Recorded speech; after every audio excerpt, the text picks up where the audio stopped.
첫 번째, 민형배 의원이죠. 민형배 의원이 갑자기 왜 등장한 것일까? 기사 같이 보겠습니다. 이번엔 위장탈당 민형배가 한동훈 어이없는 XX. 네.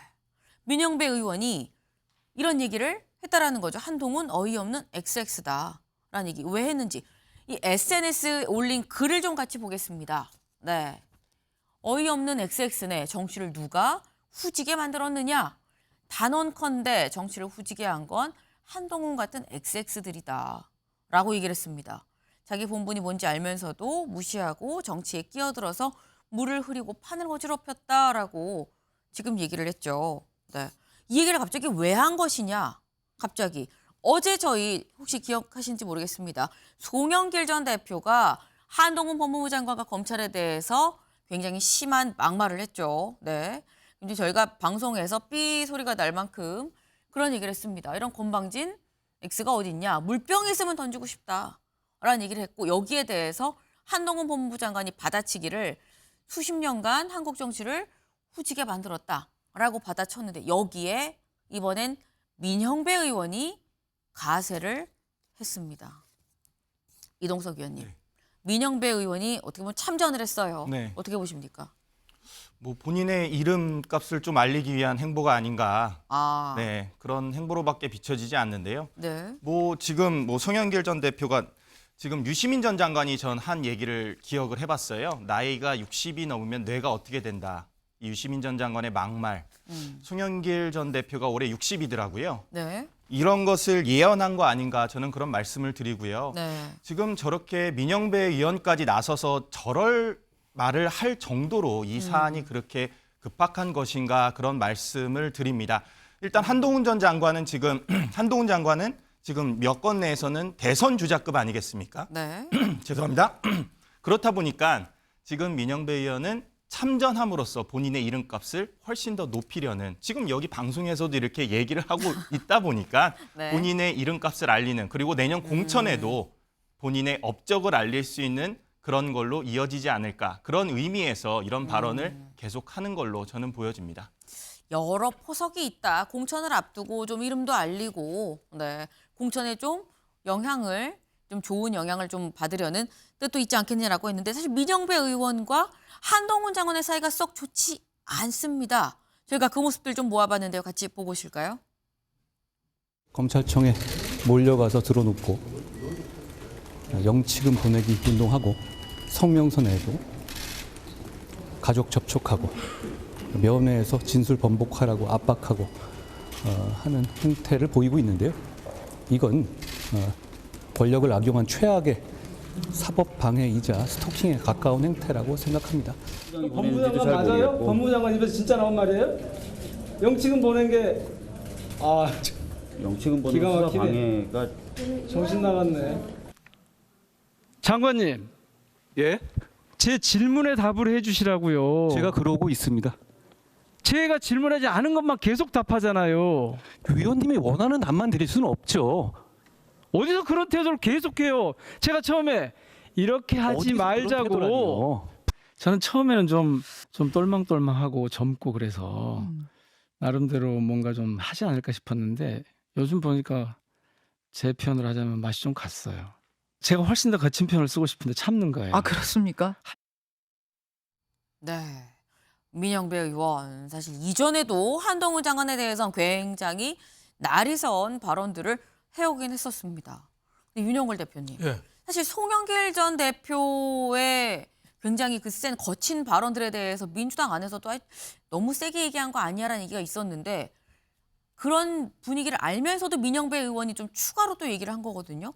감정적 대응 아니냐라는 비판이 나올 수도 있어 보입니다. 예, 지나친 감정 대응, 그 역성을 들어도 좀 점잖은 표현을 해야 되잖아요. 저렇게까지 그 뭐 욕설로 이 방송에서도 XX 무음 처리를 해야 될 정도로 저 정도 정치인 수준이면은 우리나라의 가장 큰 문제가 정말 정치가 후지다는 거 아니겠어요? 그러니까 민영배 의원도 저런 식으로 말을 하면 안 되죠. 그러니까 본인이 어느 정도 절제를 지키고 해야지. 본인도 작년 4월에 그 검수 완박복 처리할 때 위장 탈당해가지고 1년 만에 또 슬그머니 복귀하고 그런 전력이 있잖아요. 지금 송영길 의원이 그렇다고 그래서 송영길 의원한테 좀 지나친 말을 좀 자제하라 이런 말을 해야 되는데 뭐 정치인들은 본인 부고 기사 외에는 무조건 기사 나는 게 좋다고 저렇게 하는 건 있을 수 없고 또 뭐 시민 기본권을 침해하고 뭐 민주주의 절차를 훼손했다고 민영배 의원이 한동훈 장관한테 하는데 그건 본인이 그랬죠. 본인이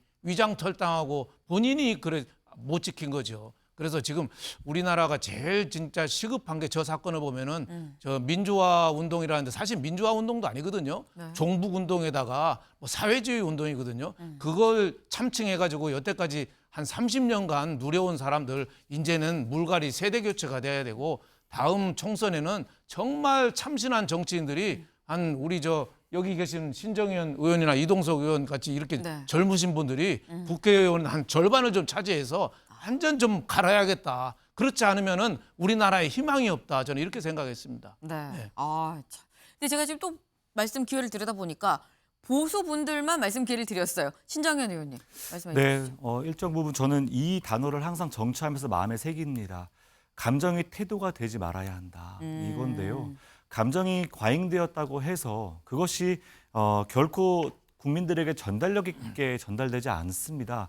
정치인은 국민을 상대로 메시지를 주는 것인데 한동훈 장관 맞습니다. 한동훈 장관이 장관으로서의 본직에 충실하지 않고 정치 영역에 발을 담그고 정치적 발언들을 하면서 눈살을 찌푸리겠다는 것 맞죠. 하지만 미셸 오바마가 이런 말 하지 않았습니까? They go low, we go high. 저들이 아무리 저급하게 나와도 정치하는 우리들은 특히 민주당 우리의 의원들은 품격 있게 갈 수 있다라고 생각해요. 국민들은 다 보고 계시거든요. 그래서 우리는 오히려 논리와 올바른 태도로 지금의 어떤 한동훈 장관이 하는 그런 정치 행위, 부적절한 언사들, 국민들의 눈살을 찌푸리게 하는 저런 부적절한 태도들에 대해서 더 극명히 드러내게 할 수 있습니다. 그래서 그런 면에서 민영배 의원 그리고 어저께 있었던 송영길 전 대표의 발언들은요. 민주당답지 못했다. 청년 의원으로서 결코 닮고 싶지 않은 모습들이 어제와 오늘 계속 나오고 있다는 것을 좀 스스로 성찰하고 좀 반성하고 있습니다. 아, 이 마지막 말씀이 굉장히 묵직합니다. 청년 의원으로서 닮지 않은 모습이었다라는 말씀을 아마도 송영길 전 대표나 민영배 의원이 들으면 굉장히 아프겠다라는 생각도 좀 듭니다. 두 번째 인물 가보겠습니다. 네, 두 번째. 이성균 그리고 G드래곤입니다. 네, 이 두 사람 마약 얘기하려는 거군. 감 잡으셨을 것 같습니다. 어제 G드래곤 갑자기 인터뷰에 나왔습니다. 근데 이 인터뷰가 연예 인터뷰가 아닌 거죠. 보도 채널에 한 인터뷰에 지금 나왔습니다. 뭐라고 했느냐. 마약을 투약한 적도 누군가와 주고받은 적도 없다라는 점을 다시 한번 분명하게 얘기를 했습니다. 몸에서 마약 성분이 검출이 되면 그게 더 이상한 거다. 내가 안 했는데 검출이 되면 그게 더 이상한 거 아니겠느냐라고 얘기를 한 거죠. 그만큼 본인은 결백하다라고 얘기를 한 겁니다. 더더군다나 지금 이 유흥업소 여실장, 해당 유흥업소 관련해서 지금 이성균 씨 그리고 G드래곤 얘기까지 같이 나온 건데 나는 그 여실장이랑 아무 관계가 아니다. 그 사람의 진술에 신빙성이 있는지 나도 의구심이 많이 든다라고 얘기를 했습니다. 나는 절대 아니다라고 얘기를 하는데 이동석 의원님. 네.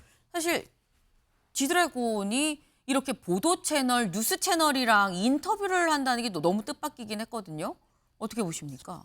뭐 연예 채널에서 계속해서 가십거리로 얘기할 그런 주제는 되지만 저렇게 보도 채널에 나와서까지 해명하는 그런 모습을 보이지 않았습니까? 네. 저도 굉장히 많이 깜짝 놀랐고요.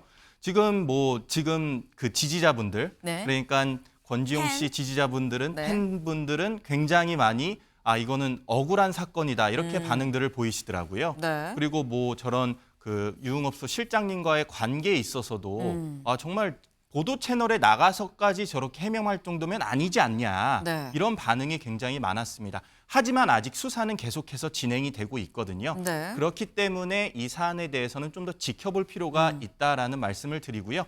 권지용 씨도 저렇게 보도 채널에 나와서 해명할 거는 해명하면서 수사에 임해야 된다. 그렇게 생각합니다. 또 그것도 중요한 포인트입니다.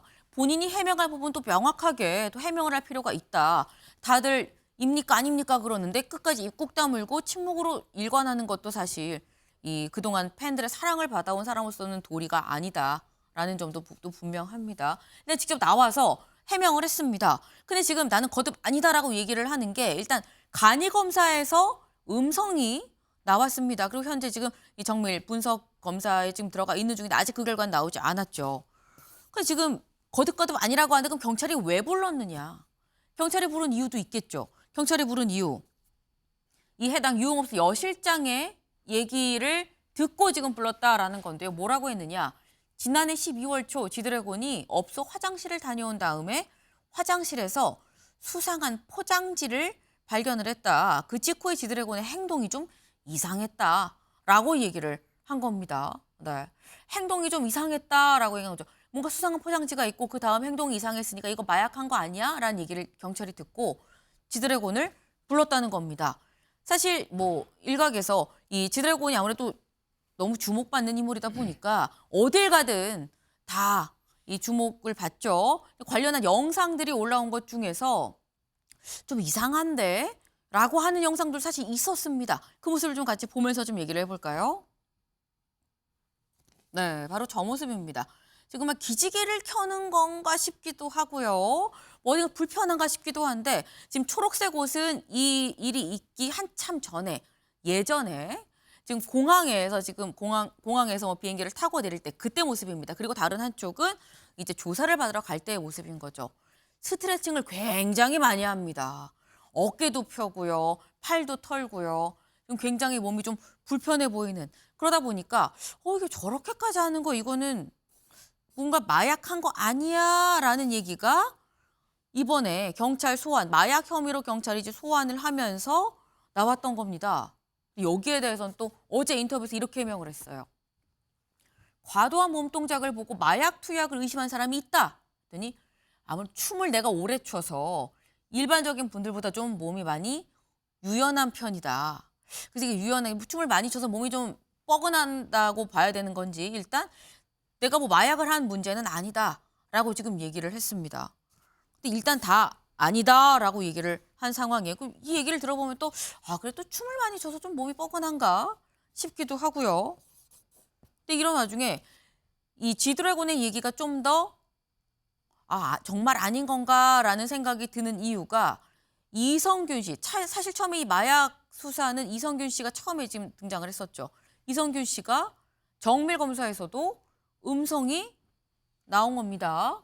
처음에 간이 검사를 했을 때 음성이 나왔고 그 뒤에 모발 소변으로 정밀 검사에 갔는데 음성이 나왔으나 지금 현재 다리털 검사를 하고 있는 상태.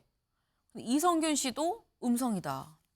근데 이렇게 되면 신장현 위원님, 네. 이렇게 되면 다들 마약 안 한 거 아니야? 네. 라는 생각이 이쪽으로 또 쓱 무게가 또 가기도 해요. 뭐 수사 결과는 안 나왔습니다만 어떻게 보세요? 이게 이제 자꾸 수사의 과정에서 언론에 원래 흘려지지는 안 되는 내용들이 자꾸 흘러가니까 추측에 또 추측이 꼬리를 물고 있는 상황이긴 합니다. 네. 경찰에서 최근에 이제 이야기했던 것처럼 물증은 전혀 없어요. 예. 오로지 어떤 진술에 의해서만 수사가 이어졌고 이 진술을 확보했기 때문에 수사를 진행했고 소환했다. 이 정도의 발언인 거거든요. 네. 다만 이제 이성균 씨나 지드래곤 씨 같은 사람들은 또 대중의 이미지를 또 먹고 사는 사람들이기 때문에 수사는 철저히 하고 물증은 확보하되 언론이 쉽게 알 수 있도록 흘리는 과정들은 또 잘 보장했어야 되는데 도대체 왜 이렇게 빨리빨리 언론들이 수사의 과정들을 먼저 알고 흘리는 것인지 이런 전반적인 절차와 과정에 저는 좀 많은 좀 의구심을 좀 가지게 될 수밖에 없었고요. 사필 규정이라는 말을 GD가 썼어요. 자기 SNS에다가 결국 모든 건 옳은 방향으로 가게 돼 있다라는 것인데요. 진실은 저도 알 수 없고 아무도 알 수 없지만 수사의 과정만큼은 최대한의 물증을 확보하고 이 과정에서 그 당사자의 어떤 신뢰를 지켜줄 수 있도록 수사가 철저한 비밀의 보장의 원칙에 입각해서 진행되어야 한다. 이것이 모든 국민들의 기본권이자 연예인들도 받아야 되는 기본권이다. 저는 그렇게 생각이 들었습니다. 네. 사실 분위기가 이렇게 흘러가다 보니까 기자들이 경찰한테 물었습니다. 아니 이거 다 음성이 나오고 있는데요. 근데 어제 경찰 입장 이랬습니다. 현재까지 마약 간이시약 검사 음성이 나왔다고 해서 이게 무리한 수사라고 단정하는 건 좀 무리한 판단이다라고 얘기를 했습니다. 그러면서 한 얘기가 이게 명확한 물증 없이 그럼 진술만 갖고 한 겁니까? 맞다. 진술만 갖고 한 게 맞다라고 인정을 했어요. 이게 이 수사 대상자가 다른 사람 범죄에서 진술을 했기 때문에 확인을 하지 않을 수 없으니까 조사를 한 건데 그게 먼저 알려진 것뿐이다라고 얘기를 했습니다. 네.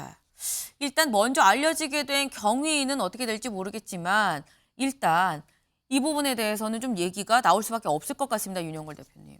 네, 저는 저런 얘기 듣고 참 한숨이 나옵니다. 마약 수사가 비밀리에 전격적으로 암약해서 하는 거잖아요. 거의 간첩 잡듯이 잡아야 되잖아요. 근데 저렇게 사전에 다 알려졌게 대비하고 저게 무슨 마약 수사예요. 저는 경찰 참 무책임한 사람들이라고 봐요. 지금 마약은 신종 마약은 웬만한 그 투약을 해도 잘 안 나온대요. 그리고 막 머리털 깎고 뭐 준비도 어느 정도 할 수 있다는 거예요. 네. 그러니까 경찰이 오히려 저는 경찰에서 저 피의자들하고 너무 적극적으로 소통을 해서 다 대비한 거 아닌가 저는 이런 생각이 들어요. 물론 뭐 무죄 추적의 원칙이긴 하지만은 네. 아무 죄가 없으면은 그 유흥업소 여실장한테 뭐 3억 5천인가 주고 그 돈에 이어서 다른 것까지 마련하려고 빌딩까지 팔았겠어요? G드래곤도 그렇잖아요. 여러 가지 의심스러운 게 많잖아요. 그런데 미리 정보가 알려져서 뭐 제대로 수사를 못한다. 정말 경찰들 무책임하고 우리나라 잘못하면 마약 천국 되겠다 이런 생각이 듭니다. 마약 청정국은커녕 마약 천국으로 가는 거 아니겠냐 우려까지도 같이 표시하셨습니다. 저희가 준비한 소식 오늘 여기까지입니다. 오늘도 좋은 하루 보내세요.